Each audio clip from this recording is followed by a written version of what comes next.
Hello friends and enemies, it's me Isabel here with your Romancelandia monthly for the month of March. I about said April. March. We are still in March. This is going up in March. This is March. Y'all, listen, I was like, it's a quiet month. As soon as I film this, it's gonna explode. It's fine. We're here. It's happening. What is going on? What a weird month is all I got. What a weird month. So everything will be timestamped down below and we're just gonna run right through it. I'm gonna try and keep this semi-short because I don't have a lot of turnaround time like I normally do. There's just things are happening. It's fine. We're here. We're doing this. And I gotta get it done so my members can watch it early because that's a perk. Oh boy. Okay. So like part of this month, there are some moments where I feel like if I wasn't a villain already, it's going to be my villain origin story. And we'll get there. But first up, let's talk about Bloom Books. A publisher I've been enjoying a lot of who they picked up. And then they picked up LJ Shen, who is like a notorious bully in the book community. So that's great. I'm glad that obviously actions have real repercussions. You know, people get mad, people get upset about Romancelandia and other things when we call out authors. And then they still get picked up by a publisher. So, you know, again, those repercussions we hear about. Very apparent. But yeah, so Bloom Books has picked up LJ Shen. I'm assuming they're doing just like everyone else where they're keeping their books in KU and like they own digital rights and they distribute print copies of their books to bookstores. I've been happy with a lot of authors they've picked up so far. There's like, it's like 50-50. And I shouldn't say a lot. I should say it's about 50-50 on Bloom Books and me right now, who I like and who I don't. So there's that. Earlier in March, or after this in March at some point, there were some vague tweets going around on Twitter. And I had to go find out who this was. But basically, an audiobook narrator was criticizing words used in romance books often. And lo and behold, she narrates romance books. So that's a fun time. And then makes a joke about how she needs to get out of narrating romance books. If you were curious on who they were talking about, I'm here to give you that info because of course I figured it out. And that is Audiobook Sloan. I don't think I've ever listened to a book she's narrated, but she did delete the video, so I have like no proof. Like by the time I got to who it was, those videos were gone. So unfortunately, like usual, people delete things and try and cover up. We've got that a couple times this month. Then on a quick content note here, I'm going to talk about cancer for a brief moment. If you want to skip this section, please do. There'll be timestamps down below. Just pop ahead. I did want to share that Emily McIntire, who wrote the Twisted series, a lot of people love, Hooked, Twisted as well. I don't know. There's a whole bunch of them. I actually want to read this series. She was diagnosed with breast cancer and has had to cancel all of her events for 2023 because she's going to be immunocompromised while getting treatment. It was caught early though, so that's good news. And I hope she has a real quick and swift recovery and not too bad of a time going through treatment. But it's not affecting her releases currently either. So just, you know, kindness and grace here, y'all. I did want to touch on another thing where I'm seeing a lot more in non-romance spaces. So I'm just like waiting. I'm waiting for it to come over here because it's going to happen. And it's happened a little. There's an author on Book Talk. I'm going to say the name and I hate that this is her name still. I don't know why she hasn't changed it, but can't force it, right? Anyways, it's Reverse Harem Author, and I don't know her actual pen name. I just know her on TikTok as that. She used to come up on my feed all the time. She wrote like a fairy Why Choose Romance back in 2020, I think. I will pop the cover of that book up here because I did not write it down, and that is my bad. But she was talking about using AI art to get drawings of her characters, and we're gonna talk about it now before it happens, and we'll talk about it again when it hits the romance community harder. You can't complain about your books getting pirated and pulled off KU if you're going to in turn go around and use AI generated art that steals art from artists to create the art you're getting. It's the same thing. So let's just not. I know we've seen a couple publishers use AI generated art for covers already. I'm not excited for this trend. I'm just not excited for any of this. Using either of these things, pirating books, pirating books talking from a US, North American perspective here, by the way. We're not talking global, we're talking global North, okay? Keep that in mind whenever I say this. Because we're not also having that discussion. We're not doing it. But yeah. Same thing as using AI generated art. So like, keep that in mind, you know? It's just the parallels. It's interesting. And my real villain origin story. Jennifer L. Armentrout's from Blood and Ash got optioned. Y'all, I'm so pissed. I'm so pissed. Why did we option this book? So listen, I read book 1, hated it, had big issues. I feel like me, Marinas from, My Name is Marinas, and a couple other people are like, this is it. This is our villain origin story. I can't do this. Y'all, no! There's so many better fantasy romances to option. Things that don't have massive plot holes and tons of issues. Why? My hope, my dream is that they get stuck in just like pre-production hell. Like it never makes it into production and it just stays optioned. Fingers freaking crossed, y'all. Fingers freaking crossed. Because seriously, I'm not thrilled. I will scream if this ends up on my TV. Like, no. No. I already can barely handle bookish spaces when the new books drop for the series because they're so bad. Although I say that, but I was kind of living my best life for a brief moment when everyone was hating one of the new releases and I was like, ha, I did the right thing. I bailed at the right time. So I did enjoy their misery. And then we're going to talk about someone else who deleted all their shit. Because you know what? People who do shit wrong love to go cover their tracks. And I honestly didn't think they would because I felt like they were attempting to use this as a marketing tool, you know? Is Lilirua Sloan, something like that. She posted, I will have links to the TikToks down below with the screenshots. I could not get the screenshots because by the time I went to get them, they were gone. Like, she was like, oh shit, I fucked up. She posted a review dragging H.G. Carlton's Does It Hurt, I believe, and all these like critiques like, why is this book popular? Lo and behold, she has a duology or a series, and the second book becomes a Why Choose, and it's called Cat and Mouse, which is the name of the series by H.G. Carlton, Haunting Adeline and Hunting Adeline, that I don't love. We know this, but still, like, that's ballsy. That's a popular book. And then turns out she stole the blurb from another book called Tortured Obsession. And then people found another book blurb she stole, which was It Ends With Us. What is up with these authors that are so ballsy? Like, one is an author to enter reviewer space and review a book and like try to drag a book, and then you're out here like stealing shit from other books? Brave. That's some brave behavior. To think you're not going to get caught and get called out. So just like an FYI, this is an author I've like heard about, but it's one that I'm like for sure avoiding at this point because that's suspicious behavior at the end of the day, and I'm not here for it. Oh, I do want to note she did also remove these books from Amazon. So like she was like, oh, I'm covering my tracks that I did this. I do like slightly suspect, again, marketing ploy of like, let me get attention for bad things and sell my book still. Because that is the thing people do. All right, we're going to talk about something that went viral, semi-viral. I don't know what the fuck to call it. This book, The Right Move by Liz Tomford, we talked about last month in Romancelandia. The quick summary here. This is a book written by a white author featuring 2 black main characters.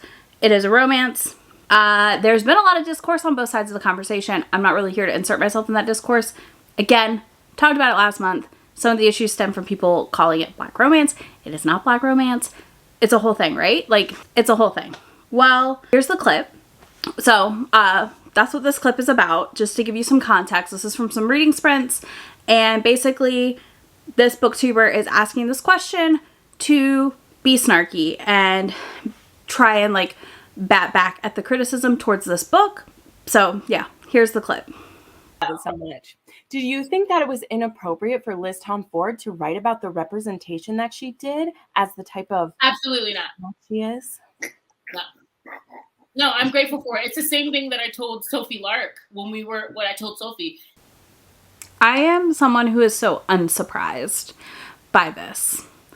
So utterly not stunned to see this happen, to see this in a public sprint, to see this question asked by this person. And I'm not going to talk about that person, to be honest with you, because at this point, they have been called out for other behavior and it doesn't matter. It just is what it is. So I think a key point here, in my opinion, is that this This entire thing is a reflection on the romance booktube community, but also this whole conversation applies to the romance community in general. And I'm gonna say booktube a lot here, but it really does apply to the community as a whole. Like, it's a vast issue. The cry of the romance reader is, I just want to read romance books and be left alone and be happy and have fun things and not have to think often. That is the thing I see repeated constantly. And I too love romance as the escapism that it is for me. But that statement does so much harm, so much more harm than good in the world. And I think it's something we need to evaluate as a community at times. I also think we need to look at how much romance tokenizes the exact same authors to represent a community, and that's their card. That's their I read diversely card. I read this author. They're one of my favorites. So it's okay that I don't explore further, that I don't call out issues in a book, that I don't want to care about harm caused by a book. And I think that all comes back to this tenet of white supremacy culture that we live in, where white people deserve comfort and deserve to be validated in their choices. These readers often feel they should not be made uncomfortable for the fact that they choose to uphold white supremacy by never questioning these things, by never pushing back, by never listening to the communities saying this is a problem and continuing on with this book. Whatever book it is. Like this series, this thing, right? They believe they deserve to be comforted for these things and not to be uncomfortable because they are getting called out for supporting and upholding white supremacy. And I think that just is a thing I see across the board. Listen, am I the best at it? No, but I do my best. We all are always learning and trying. And I think there's a lot more to be said for people who try than for people who just sit and point and say, you're trying to police my reading. You're trying to control what other people read. You just don't want people to read this. No. The problem comes when the only stories you are reading about these communities do not come from own representation. And that's not saying like queer people need to out themselves or anything like that either. But like if the only thing you're reading about Black people is written by white people, that's not an accurate representation of that community. And that's not fair to them. And you're missing out. Like, you are literally missing out. I also think you are telling publishing, indie, and traditional, no matter what, that the diversity problems in publishing don't matter because you're going to read these books anyways. And you're just going to continue to show publishing that we don't care and that you're going to read whatever they put in front of you that interests you. You know, and I personally can't uphold those things. And as Heather from Hia BookTube said in a reel that she did, I don't have fellowship with certain creators because of these things. And I don't want fellowship with those creators. I don't think they deserve my time. You know, I'm always happy to talk to people and help them find books that they want to read by other authors of color that they maybe have not heard of and help spread that word and do labor that I can do. But it's also, there also comes a point at which you have to recognize when people are not willing to listen, to change, to grow. And this is where I'm going to say, if you feel uncomfortable right now, if you're questioning your reading, if you're just kind of like, damn, I'm going to encourage you to do a couple things here. Go pick up new to you authors of color. It's not hard to do. There are plenty of us out here recommending them. There are so many great resources. If you've got a trope you want, drop it down below. I or someone will respond with a rec. I promise you, like, we can find you books you will enjoy. You should stop and examine the lens through which you're viewing the world. This is a journey though. Like, I know that not everyone's in the same place. And I think it's really important that we all continue to learn and grow. Like, no one's perfect. We're all going to mess up and make mistakes. And that's part of the journey of like getting out of the white supremacy culture and learning how to do better. So yeah, you know, and that's also part of this thing, right? Like, continue to learn and grow and read more books to learn to do better. And then the last thing I would ask is that you reflect on your subscription boxes. Who are you following that reads diversely? Who are you not following? Does your subscription box just look like you? Or are you following other creators? No, I know we often hear the thing of like, well, there's not options. There are. They're out there. There's tons of people. I have found so many amazing people through Book Talk that read so diversely and so many new amazing authors, which is like one of my favorite things about that space. But I have curated a feed over there that doesn't look like me and that are also reading diversely. And it's really freaking helpful to do that. So just, you know, take a minute, look at your subscription box, look at your feed, look at what you see and shift it. You know, go to Twitter, Instagram, all those places and get those people in your feed that are going to give you those recs so that you can change these things. What you read a little, you know, and it's not just what you read, like you have to do it in life too. And you know, if your friends do things like this, call them out. That's the best advice I have. Also, you need to call people out. We can't sit here idly by and watch people we're friends with act like this and not also call them out on this behavior.